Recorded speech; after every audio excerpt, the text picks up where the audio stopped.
Have you ever wondered why so many people seem to decline rapidly after reaching their 80s, even those who were full of life just a few years earlier? It's a question that troubles many families and quietly haunts those of us approaching our later years. Most people chalk it up to genetics, just getting old, or a bit of bad luck. But what if that wasn't the whole story? What if there were subtle, overlooked reasons that caused this sharp downturn? And even more importantly, what if they could be reversed? In today's video, we're going to explore 5 surprising factors that may quietly be shortening lives after 80. Not because of disease or accident, but because of invisible shifts in lifestyle, mindset, and connection. These are the things no one talks about at the doctor's office, but they matter just as much, if not more. We're not talking about diet tips or fitness routines. This goes deeper. We're talking about things like how often you see familiar faces, how much sunlight you get, and even whether you still feel like you matter. If you're over 65 or you love someone who is, this video is for you. Because the truth is, living well beyond 80 isn't just about medication or medical checkups. It's about nurturing the small things that tell your body and mind, I'm still needed, I'm still alive. So stay with me until the end. You might discover that a few simple changes could mean the difference between simply growing older and growing older with purpose, clarity, and joy. 1. The hidden cost of losing everyday social interactions. When we talk about staying healthy as we age, most people think of big picture items, staying active, eating right, avoiding chronic illness. But what if one of the most important ingredients for long life isn't a medical prescription, but a moment of human connection? As we grow older, especially past our 80s, we often begin to lose what experts call micro-social engagement. These are the small, seemingly insignificant interactions that once filled our day. Waving at the mail carrier, exchanging a quick joke with the grocery clerk, or simply nodding at a neighbor during your morning walk. Individually, they may seem trivial, but together they act like quiet threads that keep us woven into the fabric of daily life. They're not just pleasantries, they signal to the brain that we belong, that we're seen, and that we're still part of the world around us. But here's what often happens. You stop going out as much. Maybe your hearing isn't as sharp, or your knees ache on colder days. You might start ordering groceries online instead of visiting the store. Or perhaps you've gotten used to staying inside because it feels easier. Over time, these little moments of contact vanish, and with them, something inside you begins to fade too. Studies have shown that even brief social encounters help regulate mood, maintain memory function, and reduce feelings of loneliness. When those moments disappear, the brain can interpret it as social isolation, which raises stress hormones like cortisol and can lead to inflammation, sleep disturbance, and even cognitive decline. I once met a man in his late 80s who swore the reason he stayed sharp was because he walked to the same coffee shop every morning. He didn't have long conversations, but the barista always remembered his name, and a few other regulars gave him a nod.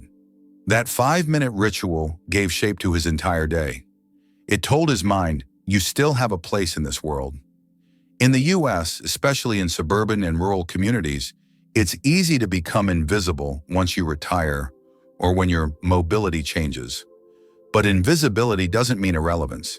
If you've noticed you're speaking to fewer people each day, not by choice, but by default, it might be time to bring those small engagements back into your routine. Start simple. Say hello to the delivery driver. Sit on your porch in the mornings, join a walking group, or visit a local diner once a week. These aren't grand gestures, but their impact can be. Because in the end, it's not just about how many years we live. It's about how alive we feel in those years. And the smallest interactions, those quick smiles, passing greetings, tiny exchanges, might just be what helps keep the spark burning long after 80. 2. When being careful quietly steals your strength. As we get older, it's natural to be more cautious. We watch our step, we avoid icy sidewalks, and we're careful getting in and out of the car. After all, a fall in your 70s or 80s isn't a small thing. It can lead to serious complications. But what many don't realize is that too much caution, overcautious inactivity, can be just as harmful as the risks we're trying to avoid. It usually starts with the best of intentions. Maybe you had a close call on the stairs or felt unsteady during a walk. Friends and family might say, just take it easy, don't push yourself. So you start doing less. Fewer walks, fewer chores, less time on your feet. You rest more, sit longer, and gradually you stop moving, not because you can't, but because you're afraid of what might happen if you do. Here's the hidden danger. The body isn't built to stay strong by resting. Unlike machines that last longer when idle, our muscles, bones, and joints need regular use to stay functional. And the loss doesn't just happen in your arms and legs, it starts at your core. Your core muscles, the ones deep in your abdomen and back, are essential for balance, posture, and even standing up from a chair. When you stop using them, they shrink. And when they shrink, you become more unsteady, which makes you even more cautious. It's a slow, vicious cycle that can take years off your mobility. I remember meeting a gentleman named Harold at a community center in Wisconsin. He told me he stopped gardening after he stumbled, stepping off the curb one rainy morning. No injury, just a scare. But that scare made him retire from the yard, then from long walks, then from standing for long periods. Within 6 months, he lost 12 pounds of muscle. His doctor called it disuse atrophy, a medical term for what happens when fear keeps the body still. Let me be clear, being mindful of real risks is smart. Use the handrails. Wear shoes with good grip. Use a walker or cane if it gives you more confidence. But don't let fear become your personal trainer. The key is to move with intention, not recklessly, but regularly. Even short, safe bursts of activity can maintain strength and improve coordination. A 5-minute walk around your home, gentle stretches in the morning, standing up from a chair without using your hands just once or twice a day. Because the truth is, we don't lose strength because we age. We lose strength because we stop moving. And when movement fades, so does independence. So if you've been avoiding activity out of caution, ask yourself, am I protecting myself or slowly surrendering? The body needs a reason to stay strong. And sometimes that reason starts with a single step forward. 3. How missing natural light can quietly disrupt your sleep and your health. Sleep changes with age. That's no secret. But for many people over 80, the issue isn't just about getting older. It's about losing track of light. You see, our bodies are hardwired to follow a natural rhythm, a 24-hour internal clock known as the circadian rhythm. This clock tells us when to wake, when to eat, and most importantly, when to sleep. And its primary setting mechanism? Light.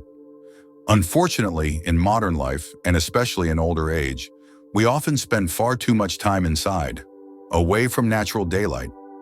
We open the curtains less, skip walks outdoors, or simply don't venture out as much when it's cold or rainy.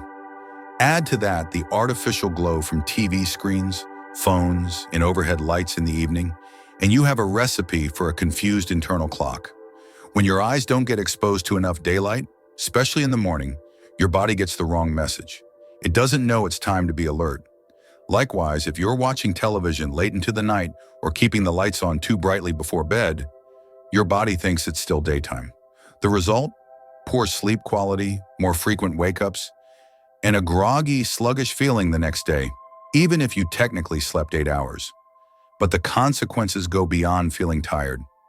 Studies have shown that disrupted sleep in older adults contributes to a weakened immune system, reduced cognitive function, and even higher rates of depression. And let's not forget vitamin D, a nutrient critical to bone health and immunity, which your body makes from sunlight.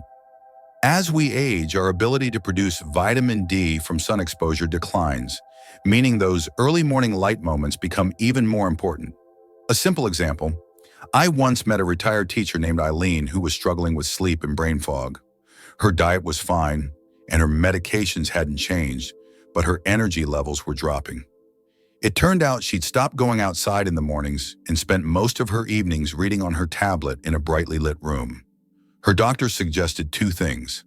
Sit by the window for 20 minutes each morning and turn off screens an hour before bed. Within 2 weeks, she felt noticeably sharper. and she was sleeping through the night for the first time in months.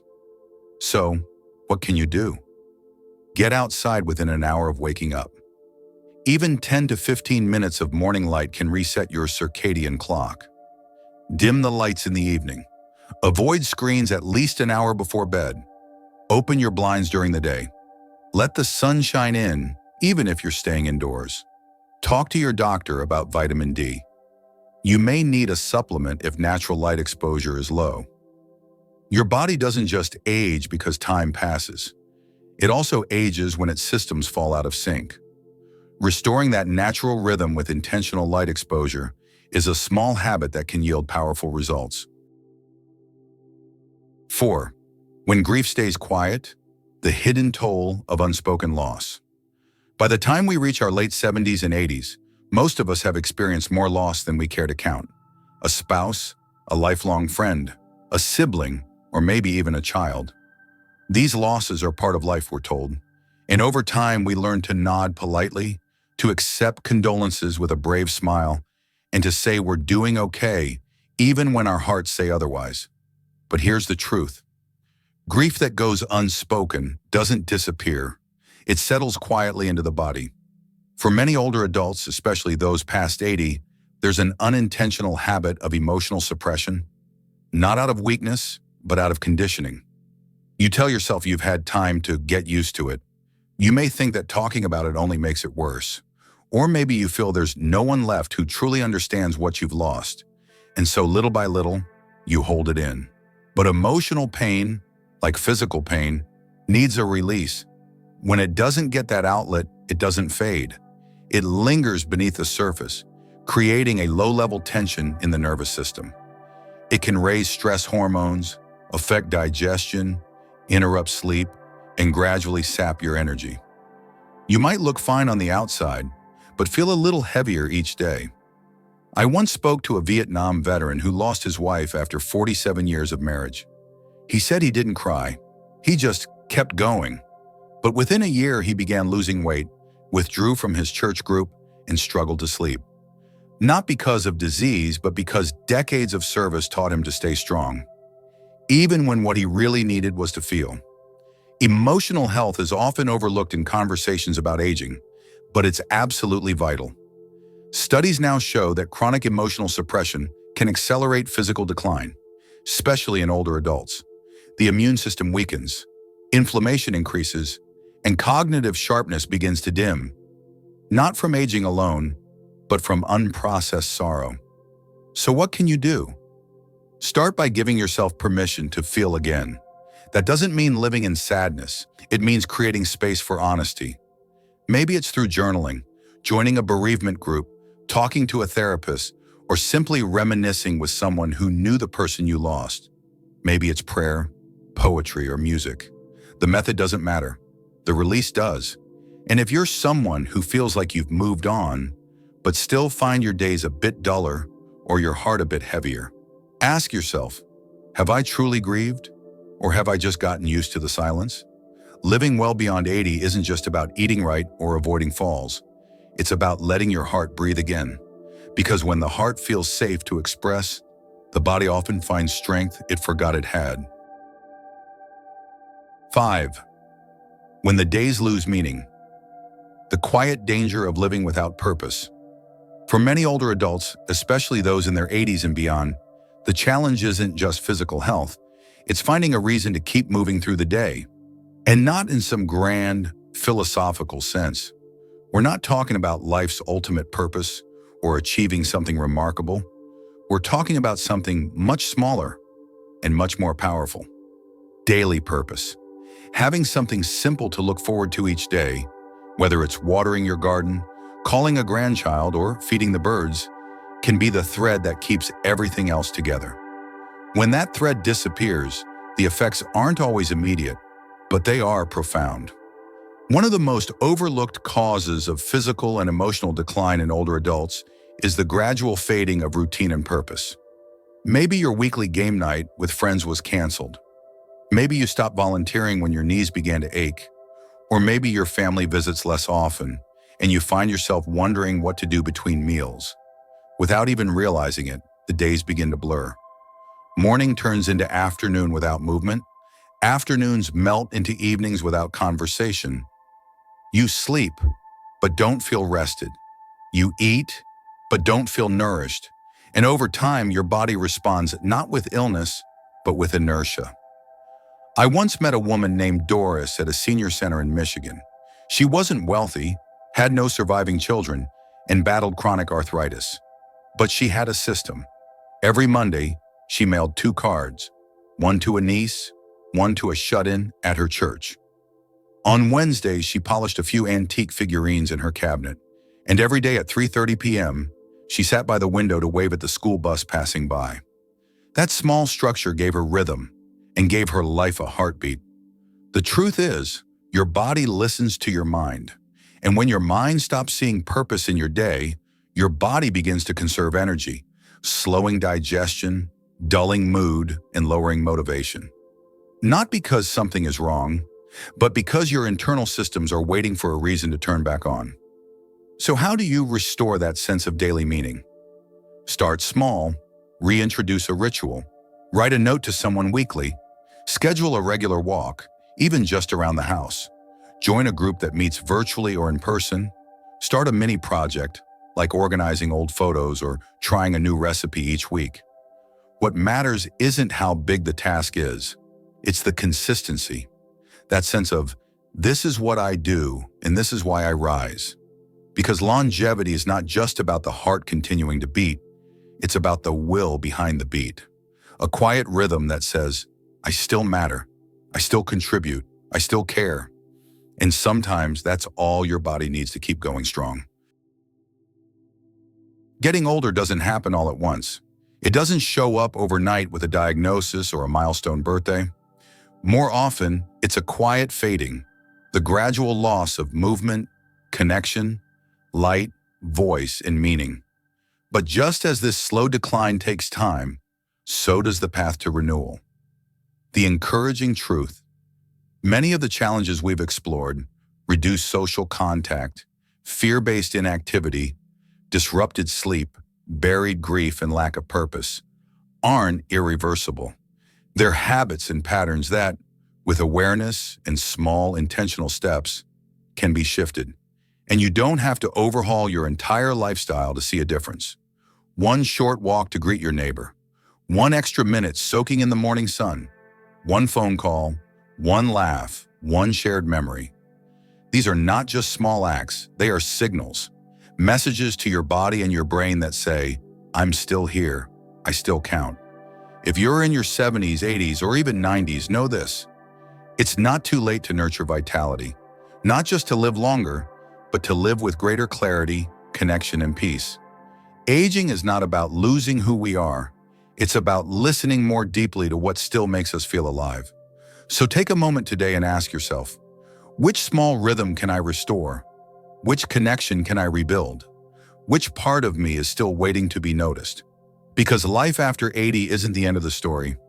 It's a chapter that can still be rich, purposeful, and beautifully alive.